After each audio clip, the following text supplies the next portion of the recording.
ជំរាបសួរបងប្អូនទាំងអស់គ្នាមនុស្សយើងគ្រប់រូបអ្នកណាក៏ដូចអ្នកណាដែរគឺតែងតែប្រាថ្នាចង់បាននៅសេចក្តីសុខក្នុងការរស់នៅប្រចាំថ្ងៃ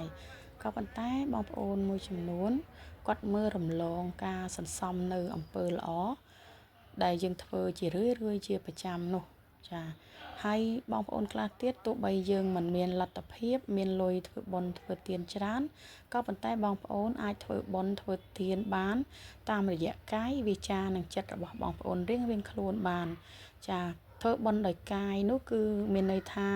បងប្អូនពេលដែលយើងទៅចូលរួមបុណ្យទានអ្នកជិតខាងឬក៏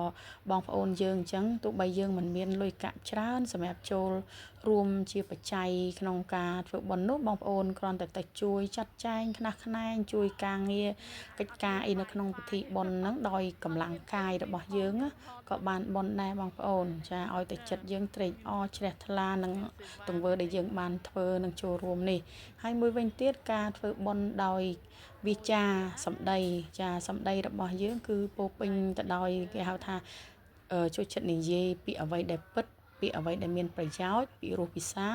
មិននិយាយញុះញង់និយាយដើមចាក់រុកអ្នកដទៃឬក៏និយាយបំបែកបំបាក់គេអីជាដើមនេះអានេះគេហៅថាការធ្វើបុណ្យដោយវិចាចាហើយមួយវិញទៀតចិត្តក៏ដូចគ្នាដែរចាចិត្តយើងហ្នឹងគឺមិនក្តៅក្រហាយមិនច្រណែនមិនឈ្នានីសឬក៏គុំគួនក្តៅក្រហាយជាមួយនឹងអ្នកដទៃ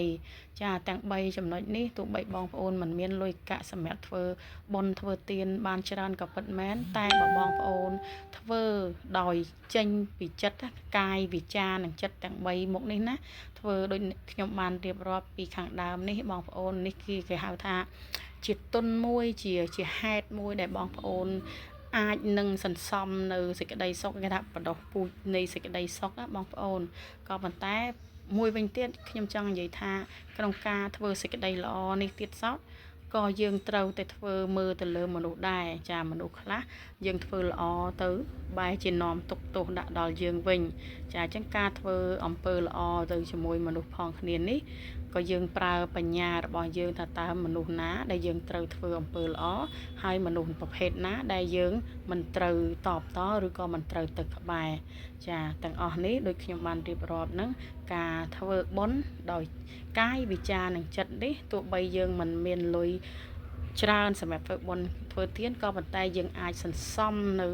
បុណ្យកុសលហ្នឹងតាមរយៈកាយវិចារចិត្តហ្នឹងដើម្បីជាចំណែកមួយធ្វើឲ្យ